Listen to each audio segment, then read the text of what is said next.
in trying to cater for some imaginary modern audience that doesn't actually exist, all you really end up doing is pushing away your actual audience. Oh no, that sounds bad, and bad things are bad. How many movies and shows that loudly claim to be updated for modern audiences have crashed and burned over the past decades? How many more are going to follow them? Those are great questions. Anyway, that's all I've got for today. Wait, that's it? The video's over? You aren't gonna do any research and actually provide any data? I mean, it can't be because 5 minutes of Googling would completely dismantle all of your arguments. You see, people like the Critical Drinker here have a little bit of a problem. They like to tout the myth of the modern audience. Updated for modern audiences. Which is to say, they believe Hollywood is intentionally throwing money in the garbage by making movies that no one wants to watch in order to push a woke agenda. You would think an outrageous claim like that would actually deserve some evidence, but apparently not. So, since he won't do it, I decided to.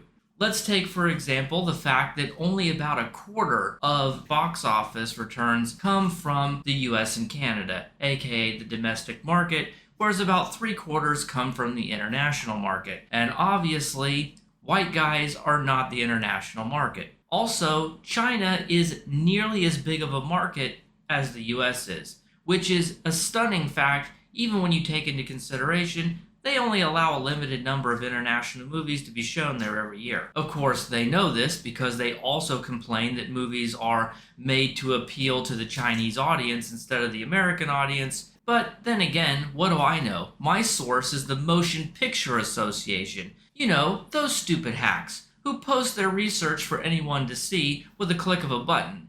And you can find that click in the description box down below right after you've hit the like and subscribe button. Hey, it's editing me here. I'm a little bit worried that people who aren't familiar with this anti-woke content will think that I'm straw-manning his arguments.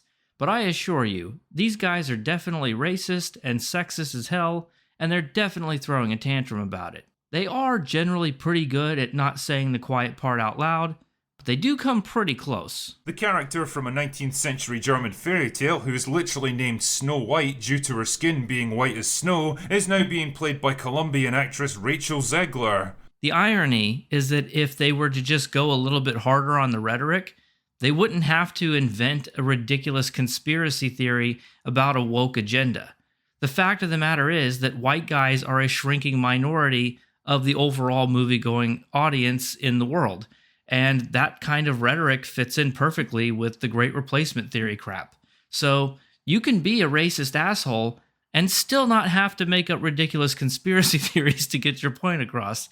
I don't know what else to say here. Back to your regularly scheduled programming. But okay. Alright, let's just assume for a moment there is a woke conspiracy out there. Of course the Motion Picture Association is gonna lie about the data, so what about some independent research, eh? What if I told you that the percentage of white people in the domestic market is shrinking?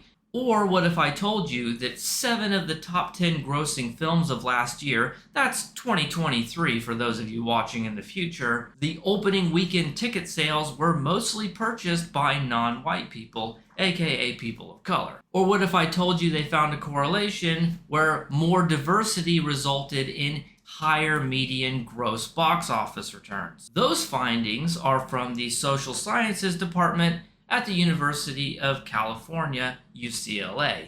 But then again, I'm guessing most of the people who watch The Critical Drinker are probably anti-intellectuals who think that college is for losers. But if their worldview is wrong, and they're spreading a false idea of what the industry looks like to their viewers, then what do they think? I mean, if they think the myth of the modern audience is true, updated for modern audiences, and that most of the audience for the film industry is actually white guys, then why do movies fail? They must fail because these woke agendas are causing white guys to stay at home, because things aren't made for them, and therefore their boycotts are responsible for it failing. But using any thinking at all, even for 5 seconds, you'll realize that's a bunch of bullshit. Another big story recently has been about the colossal failure of the hero shooter Concord. Of course, if you listen to these right-wing dipshits, they'll tell you the reason the game failed is because of all the diversity, DEI, whatever, blah, blah, blah. But I think you already know that's not the truth. Video games have their very own critical drinker, an idiot named Heel vs. Babyface. Let's hear what he has to say. Call me old-fashioned, but when I'm playing a first-person or third-person shooter, I'm more concerned about how good the gameplay is, the choice of maps, the modes that I have available, maybe even the customization of my character. That's interesting. It turns out real gamers only care about gameplay and not diversity.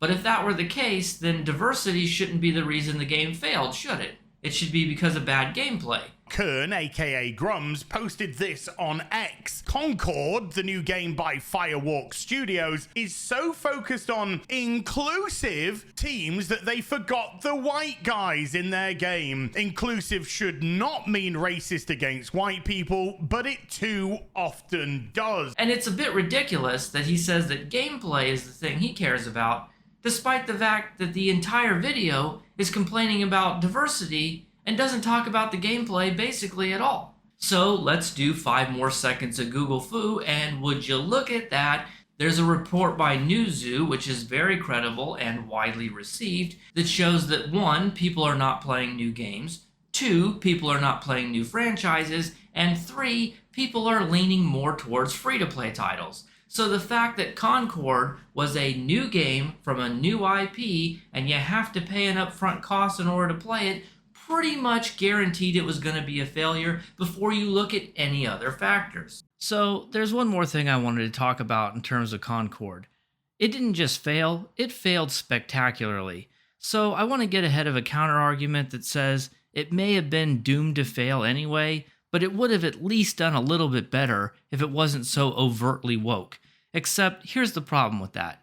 Even when you have really good games that aren't woke or whatever, they can still fail to break into these markets because there's already too many big games in that space. And it's only because it was in development for 8 years that they thought they could get away with it because they were already had a sunk cost fallacy. Because if they had released it 8 years ago, it might have had a chance, but the fact that they're releasing it now... Anyway, back to the video. I'll promise not to interrupt again. What about outliers like Baldur's Gate 3 and Elden Ring, I hear you saying? Well, here's the thing. They're outliers, and they're outliers for a reason, not just because they weren't woke or some bullshit like that. No, the reality is when you put things into proper context, you'll see that even those big successes weren't really all that successful. Roblox made almost $3 billion last year in microtransactions. And what about Baldur's Gate 3? It only made a quarter of that.